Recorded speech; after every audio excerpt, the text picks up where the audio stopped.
अब 4 का चौका की शुरुआत करते हैं। सबसे पहले सस्ता ऑप्शन लेंगे मानस जी से, फिर चलेंगे सचिन जी के पास एफएनओ सुपरस्टार के लिए। चार्ट का चमत्कार के लिए रुचित जुड़ेंगे शो में। इनफैक्ट रुचित जुड़ चुके हैं, उनसे भी ट्रेड लेंगे। और उसके बाद मिड कैप फंडा के लिए आशीष चतुर्मोता है हमारे साथ। मानस जी बताइए आपका सस्ता ऑप्शन।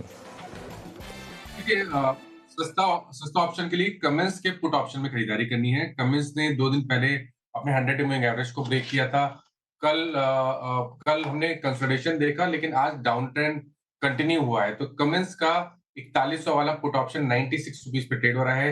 69 रुपीस के स्टॉप लॉस से 150 रुपए के टारगेट के लिए कमिंस के पुट ऑप्शन में खरीदारी करनी है।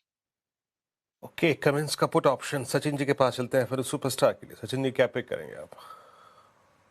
वीरू जी, यहाँ पर रिआइट्रेट करूंगा एक सेटअप जिसके बारे में हमने सुबह भी बात की थी। एक लॉन्ग कॉल होगा इटर्नल के काउंटर में।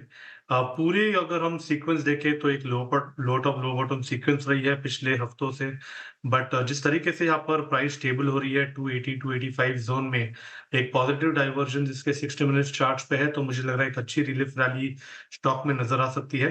एक ब्रेकआउट हुआ था फॉलिंग वेज फॉर्मेशन का, जिसका प्रोबेबल टारगेट भी लगभग अराउंड 296 के आसपास प्लेस्ड है। तो यहाँ पर रिटर्नल में ही खरीदारी करने की सलाह होगी। 282 का स्टॉप लॉस आपको क्लोजिंग बेसिस पे लगाना है एंड पोजीशंस को 296 के आसपास रिव्यू करना है।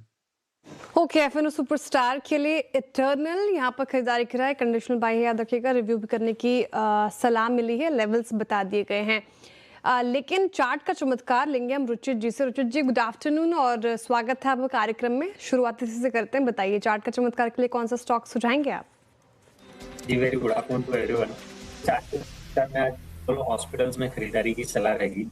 अब थोड़ा सा कॉन्ट्रा ट्रेड है, बट लेकिन अगर आप डेली के चार्ट स्ट्रक्चर देखें तो रिसेंटली ऑलरेडी एक प्राइस बेस करेक्शन के थ्रू ये स्टॉक जा चुका है। 8000 का हाई लगा के लगभग 7000 तक रिसेंट करेक्शन आया और लास्ट 3-4 ट्रेडिंग सेशंस में जो प्राइस अप मूव हुआ है उसमें वॉल्यूम्स काफी बड़े हैं compare to the average volumes. और स्टॉक ने अपने 50 और 200 डेमा के ऊपर अच्छी खासी क्लोजिंग देके वहां पे सस्टेन कर रहा है। सो मुझे लग रहा है कि जो करेक्टिव फेज है वो ये स्टॉक में हो चुका है और अभी एक मार्केट्स को आउट परफॉर्म का यहाँ से कर सकता है। तो करंट लेवल्स पे अपोलो हॉस्पिटल में 7250 के नीचे स्टॉप लॉस रख के खरीदारी करें 7770 के टारगेट के। अब चलते हैं आशीष के पास मिड कैप फंडा के लिए। आशीष बताइए क्या पिक कर रहे हैं?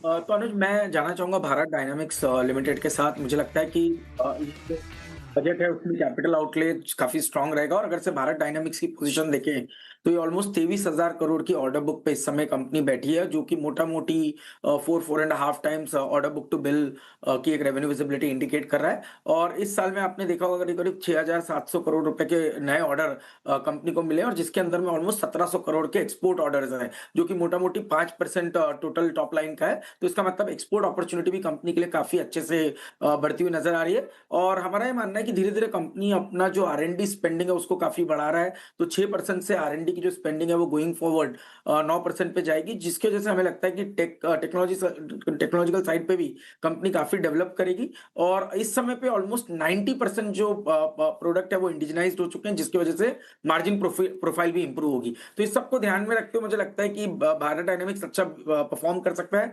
टेक्निकली स्टॉक अपने 200 डे मूविंग एवरेज को रेजिस्ट कर रहा है और एक बार 1600 के लेवल इस स्टॉक में क्रॉस होते हैं तो मेरा मानना है कि 1850-1900 तक की ट्रेजेक्टरी भारत डायनामिक्स में देखने को नजर आ सकती है। रिस्क रिवॉर्ड फेवरेबल है, तो मैं समझता हूं 1480 के आसपास एक सपोर्ट है। ये सपोर्ट होल्ड करता है तो अच्छी खासी एक अपसाइड भारत डायनामिक्स के स्टॉक में देखने को नजर आ सकती है।